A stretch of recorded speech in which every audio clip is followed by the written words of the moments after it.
Hello everybody, how is it going? So today we're playing Enel, and I know you probably saw the title of this video. Yeah, I think I've just decided that if I want to be competitive in a tournament that I'm playing in, or just yeah, if I just feel like being competitive, I will play Enel this format. I feel like it's just the only deck that's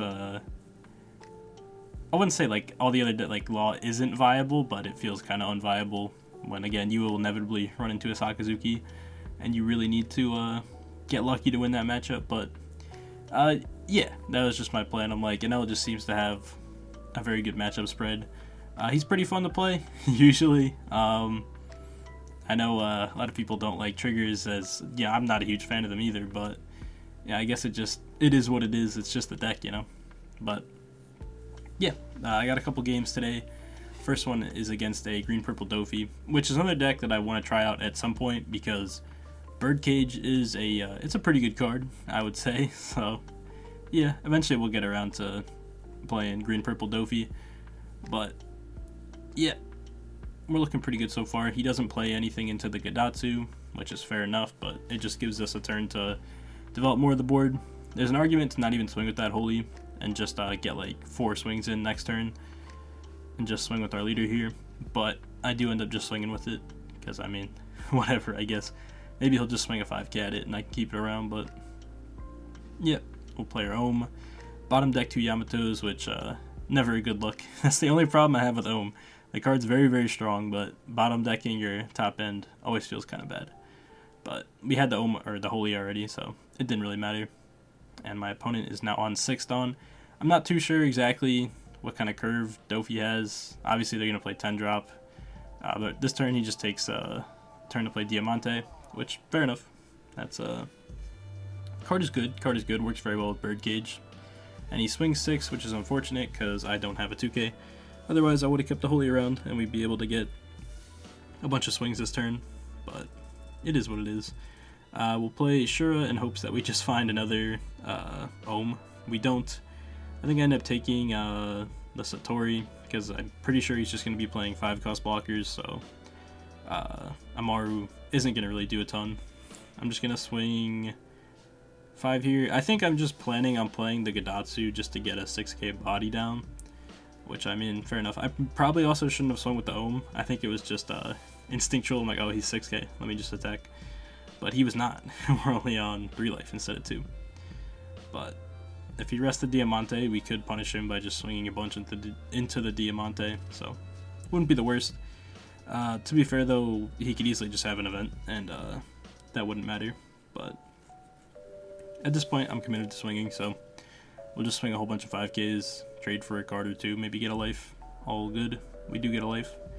So now there's no point in swinging with leader unless I put a bunch of Dawn on him, but I think I'd rather just develop the Ohm. Obviously can't pop the Diamante, and we'll just pass it back. He is on 8 Dawn. Again, sounds like a weird number for green, unless he's playing like Kid, but he takes his turn to Birdcage. So I mean, I guess swinging with the Ohm was kind of bad, but also I mean, I don't really want to keep them on my board forever, right? Also, him playing Birdcage means that he's going to attack my life, so that's pretty nice. I can't really complain at that. But we pick up a 7-0, which is decent. We already found the Yamato last turn, which is very good. Yamato, very important. We do have the Shura, though, for our 8-drop Katakuris, but we're probably just going to put the Diamante in life with Katakuri next turn, because we know we can't die, because he's only going to have 1 swing with leader next turn.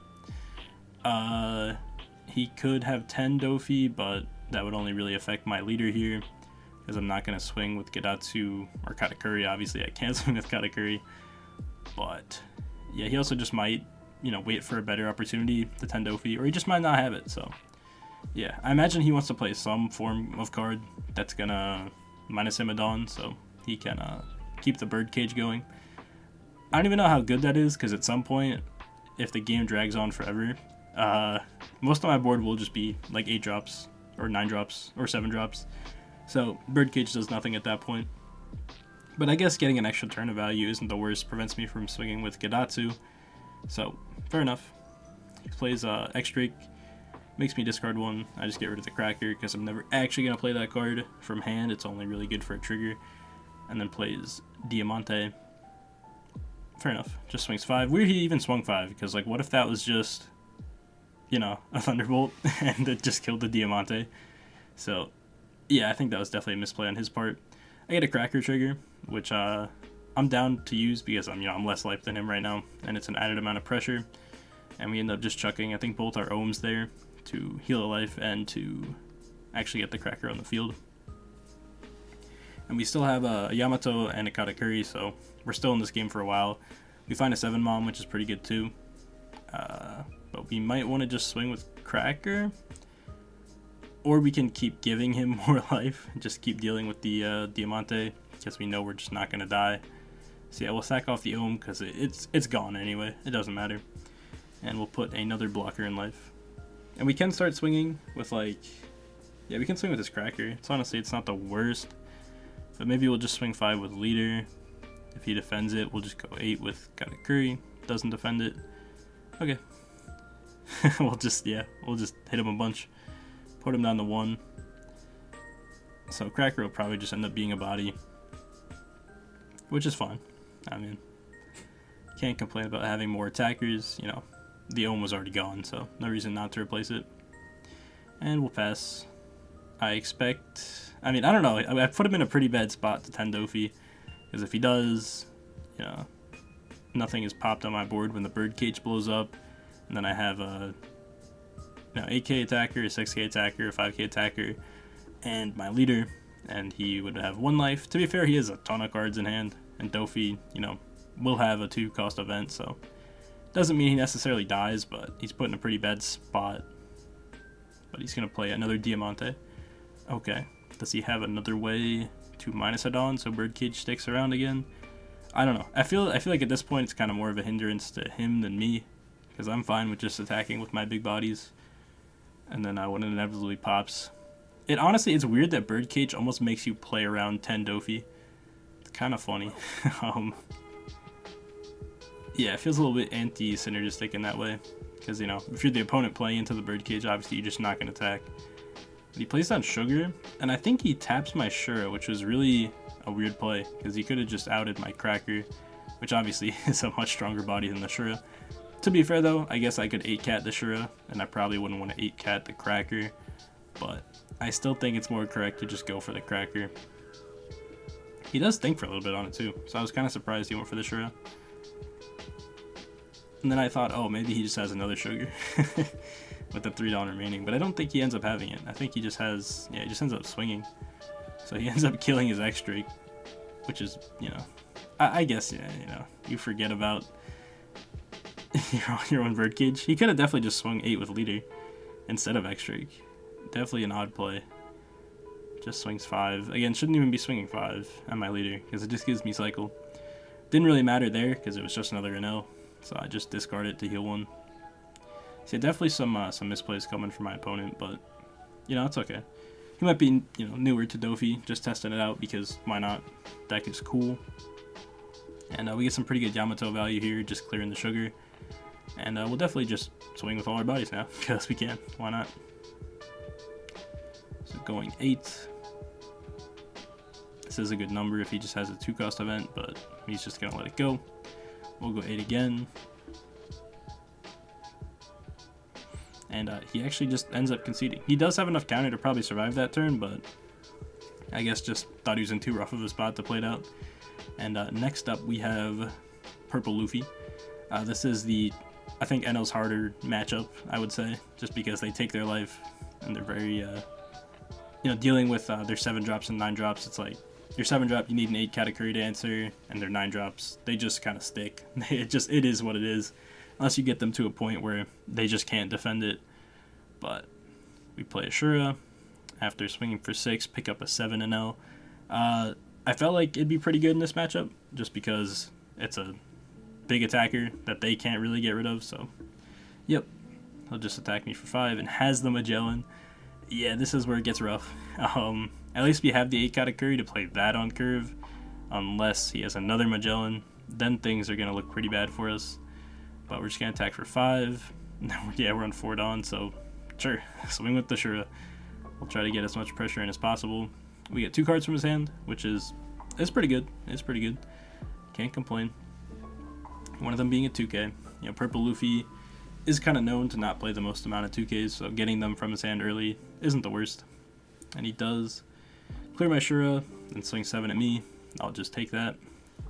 So we'll be thankful he didn't have a second Magellan, but he does play ulti into page 1, and somehow in this matchup my Gadatsu gets value here. I wasn't even like thinking about it initially. I'm like, oh wait, Gadatsu actually just pops page 1. That's really good. So yeah, we'll take that, and then we'll just swing 6 at life because we don't want to hit Magellan and then stunt ourselves another turn. So yep, I also ends up taking the 6K, which is very good. To be fair, you know, he's still pretty healthy. Being on 4 life last turn, you probably want to take a life, especially if you don't feel like you need to ramp much more. But he's going to swing 7 at me. I'm going to take it because if I hit a Thunderbolt, I get to get rid of the Magellan and not have to worry about minusing Dudon. But then he swings 6, and to be completely fair, taking that was pretty greedy, but I knew at worst I could just play 8-cat and then put Gadatsu in my life, which feels pretty bad, but I could have done it if he decides to like swing 10 at me here. But he doesn't. He just swings 6, and I'm like, oh, I think I'm getting hit by Blocker Law.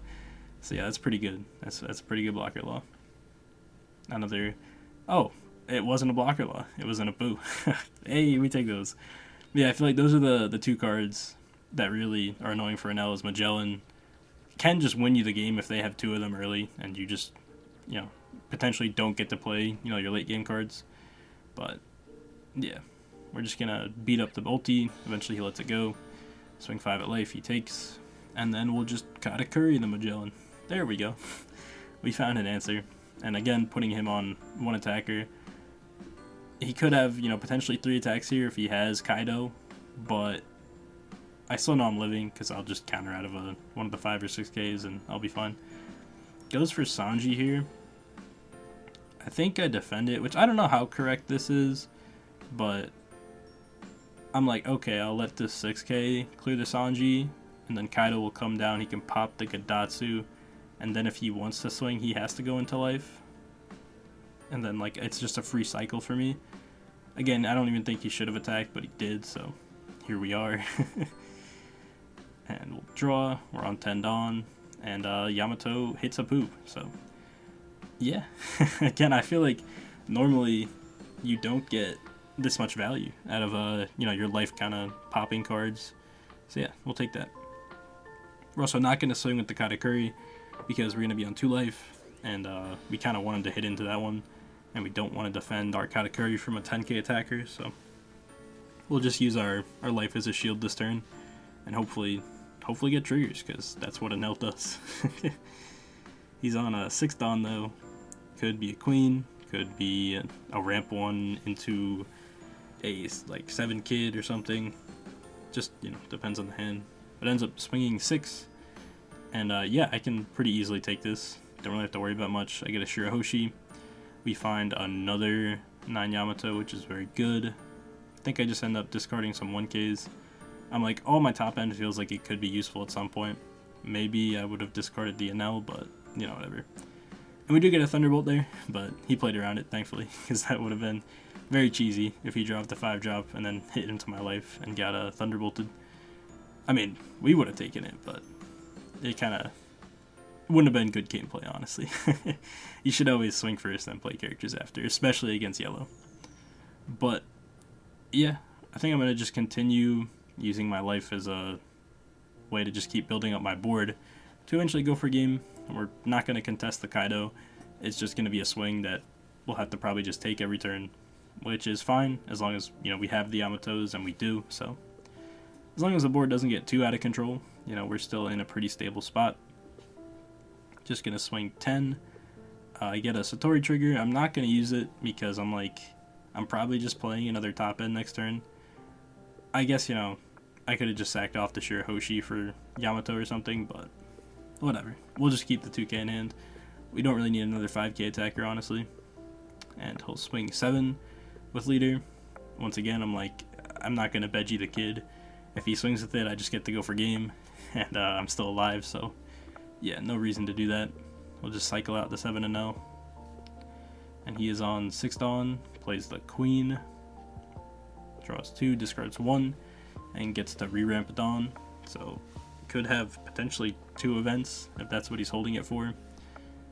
And we'll draw an Amaru, which obviously cannot hit any of the 5 drops, but I feel like Linlin is pretty good in this spot, because if they decide to trash one, that just means I swing with everything, likely clear his kid and his queen, and then yep, we're still kind of unkillable next turn, unless he has another 9 Kaido, but we have like 4 2Ks in hand right now, so we know we survive another 9 Kaido. So now he's just gonna have to deal with the barrage of 9 and 8K swings. Counters up to 10 there. We'll just go 9 again, assuming he probably just doesn't have the counter for that. And honestly, he probably should have just taken that and then just tried to keep at least like either the kid or the queen on board. Because now we'll just go 9 again. He probably should have taken that too. And then just used like the kid to counter out of the 7K leader swing, which could have potentially been an 8K if I wanted to Amaru. But I don't think I even swing here. Yeah, I don't know exactly what my mentality was. I'm like, oh, I'll just leave that card in life.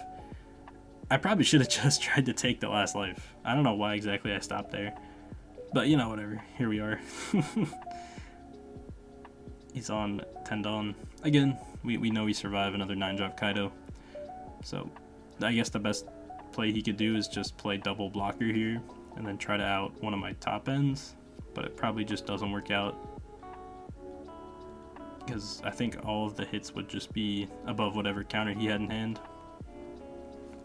He'll attack for 6, because I'm like, if it is a second 9-drop, let's just counter out of the small hit. And then if he wants to go like 10s at my Yamatos, I'll just defend him with the plethora of 2Ks we have. And I get another Shirahoshi. And the game kind of bugs here. I'm like, I want a Shirahoshi first, and then leader. But I'm like, alright, whatever. I'll just leader first, and then Shirahoshi.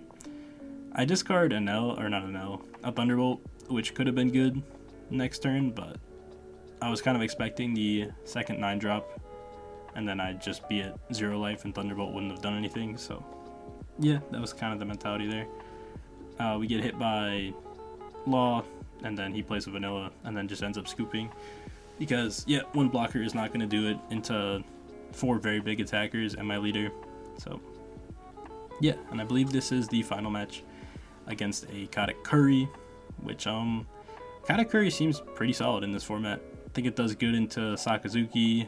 I think it does at least decent into Enel. It's got to be close, if not maybe slightly favored for Katakuri. And how's it doing to Purple Luffy? Might be kind of hard for Purple Luffy. I'm not exactly sure, but yeah, he gets a Sanji trigger on my first swing, and then plays down another Sanji. I don't have the Gadatsu here, very sad. I'll probably just take Amaru. I could have taken the 2K. Probably not going to take the 7-0 because I already have a 7 mom in hand, so yeah. But Amaru, in theory, late game, you know, he's playing Sanji's, could be important, so that's why I ended up taking the Amaru. But we're going to go with 6 and then 7. Again, swinging with the Holy is a little bit weird, but I mean, I think we have to be aggressive in this matchup, and I was hoping to just trade for one of the Sanjis there, so yeah, I'll be happy he did end up blocking out of one of those. He Shirahoshi's on his turn. Yeah, I'm kind of happy about that. Just so I know he doesn't establish, you know, he didn't have the Gadatsu there to pop the Holy. Didn't have like an efficient way to out it. Does just go 7 at it, which is fine. I mean, we'll let it go at that point, but happy he didn't get that the extra value off having Gadatsu there. But we'll go 5 at life, and then we'll play Enel, then we'll go 7 at life. And Enel should just stick around, because you're not going to Katakuri Enel. I guess you could, and then I just trash a life, but yeah. So Enel should be there like the rest of the game. He's going to go 7 at my life. I'll just take that, find a Yamato. Oh, let's go. That's what we're talking about. Yeah, I'm just going to trash my life there. I could have like gave him a life, but I was like, it's kind of whatever. And yeah, right here, do I actually play 7 mom? I might. Oh yeah, no, Katakuri's definitely better. Just put Lin in life, right? We'll swing first just because, I don't know. The triggers aren't really going to affect the Enel. Might pop the Shura, but that's kind of whatever. We'll go 7 and then 6. He'll defend the 6. We will play Katakuri, put Lin on the bottom, and pass. And he is on Tendon, so we will see if he has the Tenmom. If he does, that's like 2 cards out of my hand, which feels kind of bad, and also puts me on a bigger timer than normal. So we'll see. Pays 1, plays on the pudding. We'll be happy it's not a Tenmom. At least not on curve. He does find a Tenmom there, so next turn he'll be able to do that. Probably still has some piece of top end here. There's 1 Dawn on leader. Katakuri's first. Okay, interesting. I think he should have Katakuri'd after swinging, so then I'd have to discard a card instead of just getting a free card here, which is another Katakuri, which is pretty funny. So we're definitely just gonna Katakuri his Katakuri back. What's up? And we get to go double 7s here, so we can hope we take 2 life to make his Big Mom turn kind of sketch. He does trigger El Satori, but we have a plethora of cards, so I'm still just gonna not heal myself and go with dealing with the Katakuri. You know, a bit unfortunate we have to give him a life there, but I think that we can't let him have the Katakuri on board, honestly. Especially not after he's going to drop Tenmom here. So, yeah, I don't think we could leave that there. But he does Tenmom, trashes our Katakuri in life, heals a life. We're going to heal by trashing the Amaru. At this point, it's like he's going to have 1 more trigger, unless he has another Tenmom, and I guess he could have 2 more, so...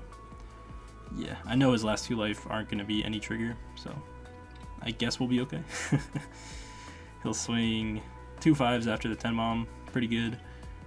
And, yeah, I'm debating...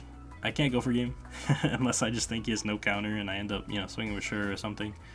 But we'll just go 7 8, probably just 6 with leader. He defends the 7, so we'll just go 8. Swinging with my characters is a little bit scary here, I can't lie, just because Tenmom could easily just clear my Katakuri. So, yeah, feels a little bit bad, but it's okay. It's okay. He'll trigger a Sanji. This just got kind of scary, a little bit, a little bit. We might have to go at the Satori here, and he'll probably defend it, but I mean, fair enough. He's only on 2 cards. If we can weasel our way out of living this turn, we should be in a fine spot. And I mean, we'll have 3 life, so we really only have to counter out of 2 attacks here, and we have 3 2Ks, 2 1Ks, and we'll hopefully get more counter out of life. So we know we're definitely just taking a Lin hit no matter what. If it's at a character that isn't an L, we'll probably just have to let it go. Actually plays a second Tenmom. Okay. Honestly, like, that's not the worst, right? I feel like there's a bit less pressure on me now. At least this turn. Next turn, not really. But he's just going to go 5 at my life. We'll have to defend. We also have to defend the Sanji and the Satori attacks. And then... yeah. Oh yeah, we have a spare life. It's only 1 Tenmom swinging this turn. And we get a Cracker, which probably just won us this game. There we go. We did the yellow thing. He'll go 5. I'll counter for 1. And right here, he swings with the Sanji. And to be completely fair, if my hand was just all top end, sure. Yeah, I would have just died probably to the 12k Big Mom swing. But also, if you saw me trigger the Cracker, and you're like, I think, like, if he thinks he lives outside of swinging or getting hit by this Cracker, I think, I don't know, I just think he shouldn't have attacked with the Sanji. Because this Cracker, like, he saw it trigger before he attacked with the Sanji. And, like, you only have 2 cards in hand. So, like, you know that this Cracker could literally just kill you. And that's exactly what it does. I swing 9, he takes. I swing 9 with Yamato. He also triggers the Perospero, so he probably just knew it was over. But, yeah, probably should have kept that Sanji active. I still could have potentially got game, but I don't think it would have been as easy as it was there. But, yeah, anyways, thank you guys for watching. Yeah, I'm not going to strictly upload an L or anything, but I just think I decided that if I'm going to be competitive, I'm just going to play Enel for whatever tournament I want to be competitive in. That's the decision. But don't worry. Most of my uploads will probably just be, tournament reviews still and other decks from either this format or OP06. So, yeah. Anyways, again, thank you guys for watching. I'll see you guys in the next one.